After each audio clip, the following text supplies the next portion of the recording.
प्राकृतिक आपदा को तो आप नियंत्रण नहीं कर सकते, लेकिन कहीं न कहीं एक ऐसा सिस्टम तो हम बना सकते हैं, अगर आपदा आ रही है, उसका एक अलार्म टाइप कुछ हमें पहले से पूर्व सूचना ऐसी कोई मिल जाए और फिर व्यवस्थाओं पर बात करेंगे। इस तरीके की कोई व्यवस्था हो सकती है। देखिए, ठीक है कन्हैया जी। जी। जी, उत्तराखंड एक हिमालयी राज्य है और उत्तराखंड का चोली दामन का साथ रहा है आपदाओं से। आज ही जी। से नहीं, कालांतर से इतिहास गवाह है कि जब हम बहुत छोटे थे तो तब भी यहाँ पे ऐसी आपदाएं आई कि जिन्होंने भयंकर नुकसान राज्य के लोगों को पहुंचाया और हुँ, वो हुँ। नुकसान बदस्तूर आज तक भी हो रहा है जब हम लोग आधुनिक टेक्नोलॉजी की दाद देते हैं कि हमारा देश अब लैस है आधुनिक टेक्नोलॉजी से और हमारे राज्य में इंडियन रिमोट सेंसिंग जैसा संस्थान यहीं पे है जो हुँ, हुँ। बारीकी से पूरे भूगोल को, पूरे पर्वत को, पूरे राज्य को एकदम ऐसे देख सकता है पिन पॉइंट। हुँ, आप हुँ। दूसरी ओर हमारे पास वाडिया जैसा हिमालय जियोलॉजी का संस्थान है जो निरंतर हिमालय की गतिविधियों पे अपनी बारीक नजर रखा है। हुँ, इसके हुँ। बावजूद भी हम आपदा के शिकार हुए हैं। केदारनाथ की आपदा हमने देखी और किस तरह से एक भारी नुकसान हमने फेस किया और अभी हाल में ही जो ऋषि गंगा में जो आपदा आई और ऋषि गंगा के बाद आज और ऊपर जो ये समस्या आई है, ये समस्या मलारी से ऊपर जैसे आज हिमस्खलन हुआ है, एक बहुत बड़ी आपदा आज हमने देखी है। और हुँ, इससे हुँ। पहले हमने भूकंप से जो आपदाएं आई हैं वो भी फेस की है और चूंकि मैं पूर्व सैनिक हूं और पूर्व सैनिक जब युद्ध में रहते हैं तो युद्ध भी एक आपदा है और हुँ, हुँ। आज जो देश अपने को बहुत बड़ा शक्तिशाली देश मान के मेरी राजनीति छाती फोड़ फोड़ के कहती थी कि विश्व में हमारा डंका बच गया, वो आज हास्यास्पद बना हुआ है स्थिति जब हम महामारी के आगे बौने पड़ते हुए नजर आ रहे हैं। हुँ, इसलिए हुँ। आपदाओं से निपटने के लिए अभी हमें बहुत कुछ सीखना है और बहुत कुछ करना है। भले हमने एसडीआरएफ एनडीआरएफ जैसी फोर्सेस खड़ी कर दी हो, हमारे हुँ, पास सुसज्जित आर्मी नेवी एयरफोर्स होने के बावजूद भी हम ऋषिगंगा में उस जो जब हमारे लोग अंदर फंसे थे चैनल में हम उनको भी नहीं बचा पाए। हम हुँ, इतने निश्चित रूप से हमें चिंताएं हो गई हैं कि अगर हुँ, एक हुँ। भारी युद्ध अगर हम पे कहीं से आता है तो हम उसको कैसे मैनेज करेंगे। आज हम देख रहे हैं जिन पड़ोसी राज्यों को हम बहुत कमजोर समझते थे, पाकिस्तान और बांग्लादेश, आज वे भी हम इस महामारी के दौर में हमसे मजबूत नजर आ रहे हैं। इसलिए हमारी माथे पे चिंता की लकीरें आ गई हैं कि आखिर क्या कारण है कि कहीं ये हुँ, जो राजनीति हमारे लिए जो वरदान बनी थी आज अभिशाप बन के हमारे आगे आ रही है। कि हुँ, हम ऐसे झोंक दिया हमने अपने देश को, धर्म के लिए झोंक दिया, अपने आपस में हमने मतभेद कर कर आपसी मतभेदों के कारण जो हमने लोगों को बांटना शुरू किया, जो हमने नोटबंदी से लेकर देशबंदी तक आए, उसमें हमने एक बहुत बड़ा लॉस, आर्थिक लॉस अपने देश को दे दिया और उस आर्थिकी के लॉस के कारण आज हम मजबूती से अपने महामारी को मैनेज नहीं कर पा रहे हैं। आप हुँ। देखिए इतना बड़ा देश, इतना यहाँ ऑक्सीजन पैदा होता था, आज त्राहिमाम ऑक्सीजन के लिए हो रहा है। मुझे शर्म आ रही है कि हमने 4 महीने पहले ही या इस देश ने ऑक्सीजन को निर्यात किया और आज आज हम लोग तड़प रहे हैं ऑक्सीजन के लिए। कौन है जिम्मेदार जो ये नहीं सोच रहा, जो प्लानिंग नहीं कर पा रहा कि इस हुँ, हुँ। देश में अगर वो महामारी के छोटे छोटे समस्याओं के लिए अगर वो प्लान नहीं कर पा रहा तो महायुद्धों के लिए क्या प्रोग्राम हो, कैसे हम विश्वास करें ये लड़ाई जीत लेगा। इसलिए कहीं ना कहीं हमें ऐसा लगता है कि जो लद्दाख में बैठा हुआ चीन आज उसकी तरफ भी अगर हम आंख मूंद रहे हैं तो हमें ये भय है कि हम हुँ, उसको भी फेस नहीं कर पाएंगे। इसलिए मेरा देश अगर कहीं कमजोर पड़ रहा है, तो जयवीर जी हमें इसकी तरफ बहुत गंभीरता से लेना पड़ेगा।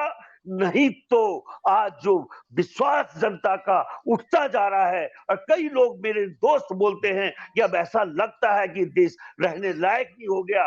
जिस तरह से बंबई से लोग पलायन करना शुरू कर दिए, जिस तरह दिल्ली से लोग पलायन करना शुरू कर दिए, तो ये सब समस्याओं को हमें बहुत, मैं सल्यूट करता हूं हिमालय दर्पण को कि आपने इतने महत्वपूर्ण विषय पर आपने डिबेट रखी है, और इस डिबेट में निश्चित रूप से हम इस निष्कर्ष पे आएंगे कि क्या क्या किया जा सकता है, किस तरह हम अपने वैज्ञानिकों को इस ओर झोंक सकते हैं, किस तरह से हम उनकी मदद कर सकते हैं, किस तरह से हम तमाम अपने प्लान कर सकते हैं कि आपदाओं से हम बच सके, मेरा राज्य बच सके और मेरा देश बच सके। वाडिया इंस्टीट्यूट की भी बात मैं कर रहा था, मुजीब नेतानी जी सही जवाब नहीं दे पाए उसका। मैं आप ही से जानने की कोशिश करूंगा किस तरीके से अध्ययन होता है इनका, और क्या इनका भी कोई इसमें सहयोग लिया जा सकता है सरकारों के द्वारा? बिल्कुल लिया जा सकता है, और वाडिया इंस्टीट्यूट हिमालयन जियोलॉजी के लिए बना हुआ स्पेशल टास्क संस्थान है। उसके जो वैज्ञानिक हैं, जो भी गतिविधियां हलचल हिमालय के में हो रही है, ग्लेशियर्स में हो रही है, इस पे वो बारीक नजर रखते हैं। दूसरी ओर हमारे पास इंडियन रिमोट सेंसिंग भी है, कालिदास रोड में, यहाँ पे देहरादून में। और वो जी जी। अभी अभी नैथानी जी ने कहा था कि ये केंद्रीय संस्थान है, लेकिन केंद्रीय संस्थान किसी भी, उनको राज्यों से मतलब, वो पूरे राज्य, और हिमालय में तो उनकी बारीक नजर है। क्योंकि अभी हम जो जीपीएस चलाते हैं, जीपीएस में हम अपने घर को भी पिन पॉइंट कर सकते हैं। तो इन्हीं सैटेलाइट के माध्यम से हम आज की तारीख में किसी भी क्षेत्र को, हिमालय के किसी भी क्षेत्र की हलचल को कालिदास रोड से मॉनिटर कर सकते हैं। और इसके ऊपर हमारी उत्तराखंड सरकार ने अपना स्पेस एप्लीकेशन सेंटर भी बनाया हुआ है, और रिमोट सेंसिंग भी बना रखा है। यहाँ पे 8-10 विभाग ऐसे हैं जो हमारी स्टेट गवर्नमेंट ने आपदा के कारण बना रखे हैं, और बड़े अच्छे ढंग से प्रोफेसर एमपीएस बिष्ट इसको इनकी देखभाल कर रहे हैं बड़ी योग्यता के साथ। और मैं उनको देखा हुआ हूं कि किस तरह से वो यहाँ पे काम किया जा रहा है। लेकिन प्रॉब्लम ये है कि जो आपदा है वो बता के नहीं आती, और हमारे जो रवैया है, नॉर्मली हमारा वर्किंग कल्चर है इंडियन का, हम बहुत ज्यादा अपने कार्य में तत्पर नहीं रहते।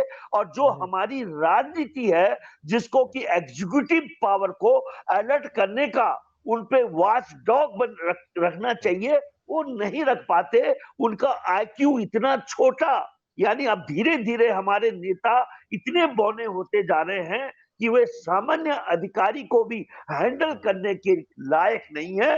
यही हमारे दुर्दशा का मुख्य कारण है। आप देखिए कि जो ऋषि गंगा में आपदा आई, नीचे हाइड्रो प्रोजेक्ट बन रहा है, और ग्लेशियर के मुआयने में देखिए आप, ग्लेशियर है ऊपर, और ग्लेशियर के मुआयने में आप हाइड्रो प्रोजेक्ट बनाओगे, और वहां पे ब्लास्टिंग करके पर्वत को हिलाओगे, तो निश्चित रूप से हिमालय के जो ग्लेशियर है वो खिसकेंगे खिसकेंगे। और ये जल्दी जल्दी 2 बार हमने इसको देख लिया है। हमारे राज्य में ऑल वेदर रोड भी बन रही है, और यहाँ पे भी 2 मत के लोग पैदा हो रखे हैं। एक तो बोलते हैं कि इसकी चौड़ाई कम रखो, और एक बोलता है कि नहीं जी, हमें तो चौड़ाई बहुत बड़ी चाहिए, क्योंकि हमें सीमाओं में आर्मी के हथियार, आर्मी के टैंक भी पहुंचाने हैं। इन चीजों का कोऑर्डिनेशन करने के लिए ऐसी राजनीति चाहिए जिसकी दृष्टि दिव्य दृष्टि हो, दिव्य दृष्टि, यानी इतना अनुभवी, यानी जो छाती फोड़कर 56 इंच बोलकर और तहलका मदारी की तरह काम न करके, चुपचाप एक साइलेंट वर्कर की तरह हमारा नेतृत्व अगर होता, तो आज ये दुर्दशा ना तो हमारा कोरोना महामारी में होती, और ना इन आपदाओं में होती। आपदाओं के मामले में सरकारी और आधुनिक टेक्नोलॉजी पूरी तरह से मौजूद है, उसका यूज करने वाली ताकतें कमजोर हैं। यहाँ पे आप कभी भी देख लेना, आप चाहे फोर्सेस देखिए, आप हमारे अभी नेतानी जी ने बहुत अच्छे ढंग से कहा था कि देखिए हमारे हेलीकॉप्टर वो कभी मना नहीं करते, सिंगल इंजन करके, और उसका दुर्दशा हमने केदारनाथ आपदा में देखी। हमारा एक पायलट शहीद हो गया। मतलब वहां पे किस तरह से हमारा हेलीकॉप्टर क्रैश हो गया था।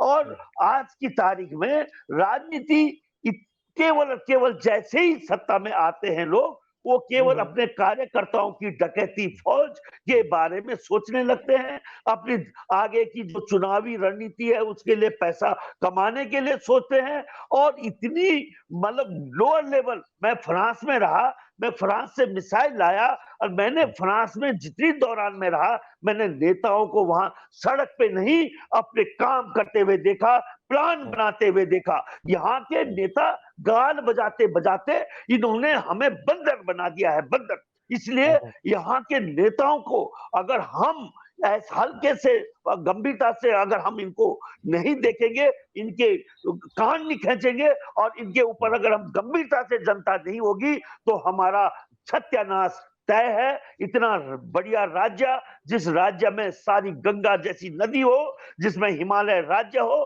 परा वनस्पति हो, और उस राज्य को बच्चे अगर हम बेरोजगार होके जा रहे हैं, तो इन्हीं नेताओं के बौने के कारण, और जो आपदाएं झेल रहे हैं इन नेताओं की जो अयोग्यता है उनके कारण हम झेल रहे हैं। और हम निश्चित रूप से यहाँ पे आप देखिए कि पूरे पूर्व सैनिकों बहुल्य क्षेत्र है। पहाड़ में आज कौन है? पहाड़ के हर गांव में पूर्व सैनिक बैठा हुआ है, और उस पूर्व सैनिक की जो अनुभव है उसको ये लोग जानते ही नहीं कि कैसे लिया जाए। आज बिल्कुल, हमारे कितने इनसे काम किस बिल्कुल तरीके से लिया जाए, सही बात है। जी, नहीं नहीं समन्वय नहीं कर पा रहे।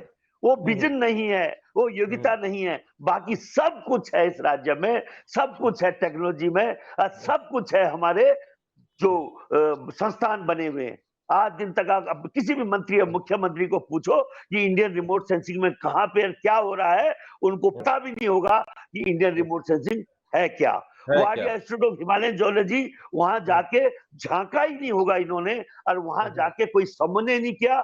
फॉरेस्ट रिसर्च इंस्टीट्यूट के वैज्ञानिक मुझे कहते हैं कि थपलियाल जी, अगर ये सरकार तुम्हारी संवेदनशील होती, बुद्धिमान होती, तो आज फॉरेस्ट रिसर्च इंस्टीट्यूट जैसा संस्थान खाली बैठा हुआ है, इसका उपयोग करता, और उपयोग के तहत जो हमारा टिहरी झील है, इतनी बड़ी झील, उसके चारों तरफ इनकैशमेंट एरिया है, उसमें अगर इस सहतूत के पेड़ लगवाते इस फॉरेस्ट रिसर्च इंस्टीट्यूट से, तो आज हम रेशम के सबसे बड़े बड़े बिल्कुल सही बात है।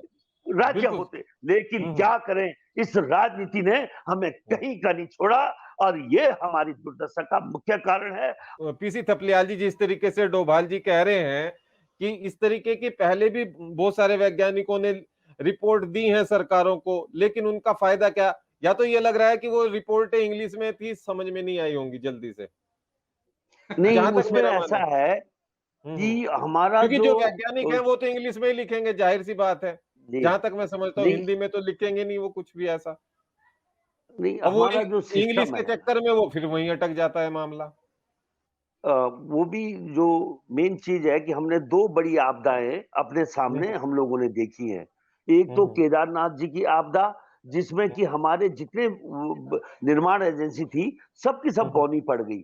और तब हम्म, हमको किसका मदद लेना पड़ा? निम का, जिसके हम्म, बारे में आज कर्नल कोठियाल जगह जगह घूम रहे हैं कि साहब मैंने वहां पे एक बड़ा काम किया, जो काम मेरा नहीं था लेकिन मैंने किया। देखो, आप वहां पे देखिए कि जिस व्यक्ति को कोई काम ही नहीं था आपदा के उसमें, उस निम ने वहां पे बड़ा अच्छा काम करके दिखाया। अब यहाँ पे लग जाएगा कि हमारी एसडीआरएफ, एनडीआरएफ और हमारी जो निर्माण एजेंसी है वो इक्विप्ड नहीं है। दूसरी ओर अभी जब ऋषि गंगा में ये आपदा आई, तो मेरे बहुत हंसी आई मेरे को कि 2-3 दिन में इन्होंने हरिद्वार ऋषिकेश में खाली कराना शुरू किया, और इनको ये नहीं मालूम पड़ा कि वहां से पानी कितने दिनों में यहाँ पे पहुंचेगा। यानी किसी को वो लगभग 7 दिन बाद श्रीनगर पहुंचा। जो पानी वहां से, जिस पानी के कारण जो ग्लेशियर जो नुकसान पहुंचाया ऋषि गंगा में और उस परियोजना में, उसका पानी 7 दिन के बाद श्रीनगर पहुंचा। और किसी भी व्यक्ति को, नेता को, अधिकारी को ये नहीं मालूम था कि अगर ऋषिगंगा यानी जोशीमठ के ऊपर अगर ऐसी आपदा आ रही है और ये पानी कितने दिनों में ऋषिकेश और गंगा हरिद्वार पहुंचेगा, नहीं मालूम था। ऐसा हंसी के पात्र बने हम वहां पे कि जो देखने लायक था। दूसरा पॉइंट जो है कि जो डोभाल जी ने बोला कि हम लोग अपने तहसील लेवल में, ग्राम लेवल में, अगर हमने जिम्मेदारी दी होती और जो पंचायती राज एक्ट कानून में है, संविधान में है, लेकिन हमारे जो नेता है, जो हमारे विधायक हैं और जो हमारे मंत्री हैं, वो अपने आप सब कुछ समेटना चाहते हैं। उनका इतना मतलब वो वर्क डिस्ट्रीब्यूशन नहीं करना चाहते, वो अधिकार ग्राम पंचायतों को नहीं देना चाहते। प्रधानों को उन्होंने अपना नौकर बना के रखा हुआ है। अगर पंचायती राज एक्ट के मुताबिक ग्राम पंचायतों को यह अधिकार दिया जाए कि तुम्हारे जो क्षेत्र में आपदा आएगी, वो आपदा उसमें है, लेकिन वो भी बौने हैं। वो आज आग लगी है पूरे जंगलों में, ये भी एक आपदा थी और वो देखते रह गए क्योंकि उनको जिम्मेदारी है ही नहीं। अगर हमने पंचायती राज एक्ट के मुताबिक जो इस देश में संविधान के मुताबिक 73rd अमेंडमेंट और 74 अमेंडमेंट में मौजूद है, इसके बावजूद भी हम लोग सारी ताकत अपने ऊपर संचय करना चाहते हैं। और आपने उत्तराखंड में देखा होगा कि जो कोई मुख्यमंत्री बना वो खुद अकेले ही चौधरी बन के घूमता रहा। उसको ये नहीं मालूम कि मैं उन्होंने TSR जो थे त्रिवेंद्र रावत जी, उन्होंने तो अपने वन मंत्री तक को किनारे कर दिया था, अपने पर्यटन मंत्री तक को किनारे कर दिया था। तो ये एक जो टीम वर्क है वो मिसिंग है, और वो मिसिंग जो हमें ग्राम लेवल तक अधिकार देने चाहिए थे अपने ग्राम पंचायतों को, वो आज नहीं दिए। अब इसके ऊपर आंदोलन करने की हमने सोची है कि हम पंचायती राज एक्ट को लागू करने के लिए ईमानदारी से जो संविधान में लिखा हुआ है उस अगर वो कर दिया तो ये माफिया के हाथ से जो नदी की ये बजरी की और रेत बजरी की लूट मची है ये भी रुक जाएगी। क्योंकि इस लूट से क्या हो गया है कि इन्होंने नदियां नोच ली हैं और वही आपदा के कारण भी बन रहे हैं। जिस तरह से बिना किसी सिस्टम के हमारे यहाँ पे खनन हो रहा है, बिना एक आप मुनि जी आश्रम हरिद्वार में हरदम भूख हड़ताल पे बैठते हैं कि गंगा को बचाओ, इसके खनन को नियोजित मातृ सदन वाले कोई सुनने वाला ही नहीं है। अब प्रधानमंत्री ने चिट्ठी लिख दी, हाँ जी हाँ हो जाएगा, बेचारों को अपना लेना पड़ा वापस। ये बहुत गंभीर इशू है। इन गंभीर इशू को राजनीति को आज बहुत छिछालेदार बना दिया है। यहाँ पे जो संस्थान है, जैसे नेथानी जी कह रहे थे, यहाँ पे FRI और जितने भी सरकारी संस्थान है वो इंतजार करते हैं। के खिलाफ तो भटजी भी थे आपके। हाँ यस, इंतजार करते हैं वो लोग, इंतजार करते हैं कि हमें काम दे राज्य सरकारें। अभी अभी FRI को बिहार सरकार ने बड़ा काम दिया, बहुत उसमें जिस तरह उनके उस वृक्ष को बचाना है महात्मा बुद्ध का बोध गया में, उस पे पूरा काम चल रहा है। दे वांट वर्क, उनको काम चाहिए, वो फालतू बैठे हुए हैं, वो ऐसे नहीं है वो केंद्र का इंतजार करेंगे। आज डायरेक्टर जनरल रावत हमारे यहाँ के हैं, वहां पे जो बैठे हुए हैं, वो बोलते हैं कि थबलियाल हमारे पास सब कुछ है, ब्रेन है, लेकिन हमें पूछने वाला वो नेतृत्व तुम्हारे पास नहीं है जो जाने कि यहाँ क्या क्या किया जा सकता है। जब अब हम भी क्या करें, हमने किस तरह से टिहरी झील के लिए हम वहां से मछली के व्यापारी लाया मैं कलकत्ता से, मेयर पांकी जी, उन्होंने बोला तुम्हारी टिहरी झील आधे भारत को मछली सप्लाई कर सकती है। लेकिन बौनी राजनीति ने, और एक महत्वपूर्ण चीज बता रहा हूं कि आपदा का सबसे बड़ा ट्रेनिंग सेंटर उत्तराखंड बन सकता है। आपदाएं अगर हिमालय में हो तो औली हमने पैदा किया। औली में जब हमने स्कीइंग, हमारे यूथ अगर स्कीइंग करते हैं तो वो आर्मी के लिए फिटेस्ट सोल्जर बन के जाते हैं। जिन अभी उन्होंने अभी स्कूटर, स्लो स्कूटर के बारे में बात की थी नेथानी जी ने, वो स्कूटर हमारे पास है। औली में मैंने विंटर गेम कराया साउथ एशिया का, हमारे पास स्केटिंग रिंग है रायपुर में, और इन नेताओं ने बर्बाद कर दिया है ये साउथ एशिया की एक ही स्केटिंग रिंग जिसको हम उत्तराखंड में लाए थे।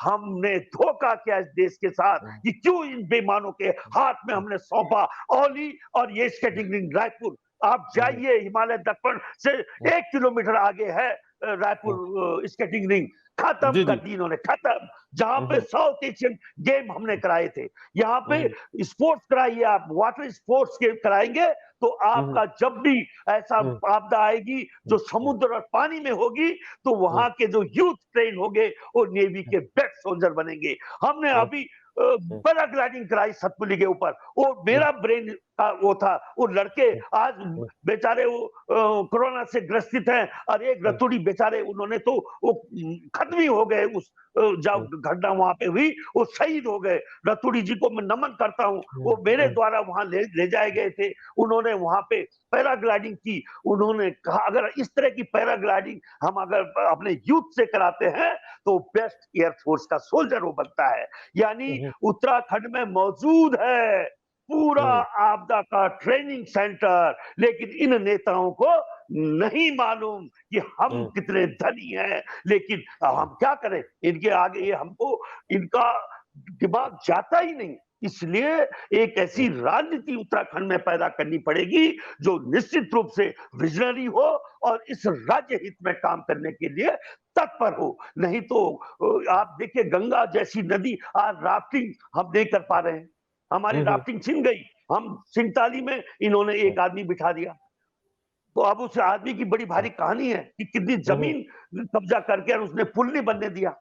इसी तरह से आप ऊपर देखिए टिहरी झील, इन्होंने 40 साल के लिए किसी को दे दिया। अगर हम इन सब चीजों को, अगर हमारी बात को अगर जनता समझ जाए तो निश्चित रूप से वो इनके तख्त और ताज को उड़ा के रख देगी। मैं बहुत ही दुखी हूं कि किस तरह से मेरा राज्य, इतना साधन संपन्न राज्य मिस हैंडल हो रहा है और माफियों के हाथ से लुट रहा है। और नेता, हमारे नेता 20 साल में उनका कोई देखिए खाते, बड़े बड़े कॉलेज बन गए, बड़े बड़े मेडिकल कॉलेज, हॉस्पिटल, उनको आपदा से क्या लेना।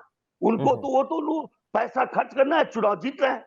तो इस तरह से हमारी राजनीति एक अलग दिशा में जा चुकी है और इस राज्य की अर्थव्यवस्था बेपटरी हो चुकी है। और जब अर्थव्यवस्था बेपटरी हो तो जिन लोगों के बारे में हम परिकल्पना कर रहे हैं कि वे राज्य हित में सोचेंगे, तो 22,000 उपनल कर्मचारी चला रहे हैं इस राज्य की सरकार को। 22,000, 10,000, 15,000, 20,000 रुपए की तनख्वाह पे आप देखिए कौन चला रहा है इस राज्य को। आप जाइए सचिवालय में, सब सचिवालय में उपनल कर्मचारी हैं, और जब वो आज हड़ताल पे बैठे उनको मूर्ख बना दिया गया है। उनको किस तरह से उनको बेइज्जती की गई है कि वो आंदोलन खत्म करते हैं और दूसरे दिन उन पे केस लगा दिए जाते हैं। उनको प्रताड़ना की जाती है मेरे राज्य के युवाओं को। क्या हमने इसलिए इस राज्य की लड़ाई लड़ी थी?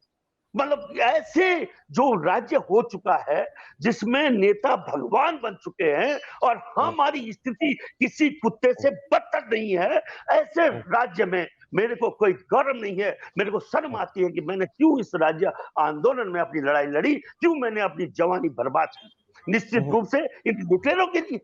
आज तो इन चीजों को देखते हुए क्या कल्पना करेंगे कि जो सचिवालय हमारे ऐसे लड़कों के द्वारा मैनेज हो रहा हो जो 10-15 हजार रुपए की तनख्वाह में काम कर रहे हो, वो सोचेंगे आपदा प्रबंधन के बारे में? आप वो सोचेंगे किस तरह से कोरोना को हैंडल किया जाए? सारा हैंडलिंग आज उपनल कर्मचारियों के द्वारा हो रही है। आपका बिजली का डिस्ट्रीब्यूशन, यस, तो देखिए आप, तो आपदा तो रही बहुत दूर, आपदा तो गंभीर सब्जेक्ट है और सुनियोजित ढंग से एक मतलब योग्य लोगों की टीम ही इस प्लान को सोच सकती है और इसको जमीन में उतार सकती है। सुनील थपलिया जी एक हमारे दर्शक हैं, वो कह रहे हैं कि अभी एक आपदा जल्द ही टिहरी डैम के नजदीक झील के समीप जो गांव है जैसे रोलाकोट, उपनंदगांव आदि कई गांव झील में समाने वाले हैं, जबकि न्यायालय ने गांव के विस्थापन के लिए 1 दशक पहले बोल दिया, पर शासन, प्रशासन और सरकार अभी भी आपदा का इंतजार कर रही है। जी थपलियाल जी। जी मैं जी आप बताइए, ये जो सुनील थपलियाल जी। जी बिल्कुल, हम गए हैं वहां। हमने टिहरी झील और टिहरी झील के ऊपर के गांव, जब इन्होंने डोबरा चांटी पुल बनाया और डोबरा चांटी पुल के पास भी हम गए और वहां पे हमारी महिलाएं बोझा लेके जा रही थी और नीचे मछली का जाल बिछा हुआ था माफियाओं द्वारा, मालूम नहीं वो मछलियां कौन ले जा रहे हैं, लेकिन जिस तरह से हमारे गांव दरक रहे हैं, पूरा मदन नेगी से लेकर उस वहां ऊपर के गांव, उन गांव की सुनने वाला आज की तारीख में कोई नहीं है। इन्होंने जो टीएचडीसी है, टीएचडीसी अब हाथ धोने लग गया, क्योंकि टीएचडीसी को एनटीपीसी के हवाले कर रहा है केंद्र।